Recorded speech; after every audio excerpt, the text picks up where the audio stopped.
Je m'appelle Charles-Éric Boniel. Il y a maintenant 7 ans, peut-être même 8 ans d'ailleurs, que j'ai eu la chance de travailler pour l'IGF. Alors c'est bien sûr, pour être bien précis d'ailleurs, dans le cadre du cursus DCG. Alors personnellement, j'interviens sur 2 matières qui correspondent du reste à 2 étapes un peu différentes dans le cursus. La première matière, donc, c'est le management, et la deuxième matière, c'est économie. Point commun de ces 2 matières, c'est que ce sont des matières qui s'appuient assez peu sur la partie technique comptable, mais beaucoup plus sur la capacité de rédaction de la personne. Donc ça, c'est à la fois une des particularités, une des difficultés sans doute de ces 2 matières. Alors que ce soit en management ou en économie, la méthode d'animation en fait est à peu près la même. Donc ce sont des cours qui en général se font sur une durée d'à peu près 4 heures.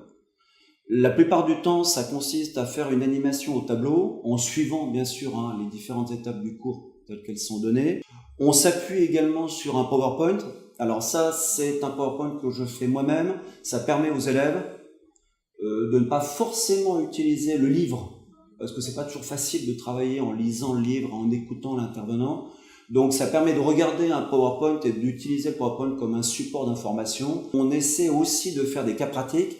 Alors le mot cas pratique, comme c'est pas une matière technique, que ce soit l'économie ou le management, les cas pratiques, ça consiste essentiellement à faire des essais de rédaction en cours, donc en séance.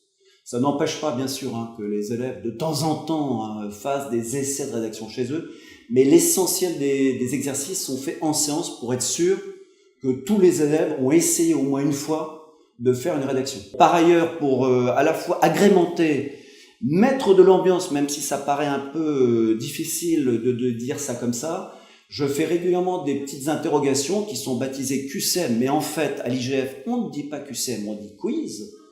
Ça permet de vérifier que les élèves apprennent régulièrement leurs cours, ce qui permet parfois d'avoir d'excellentes surprises pour certains et des surprises moins bonnes pour d'autres, mais ça fait partie, on va dire, des règles du jeu lorsqu'on est intervenant et qu'on doit régulièrement vérifier que tout le monde a un minimum travaillé, ce qui est toujours une source de surprise collective, bien sûr.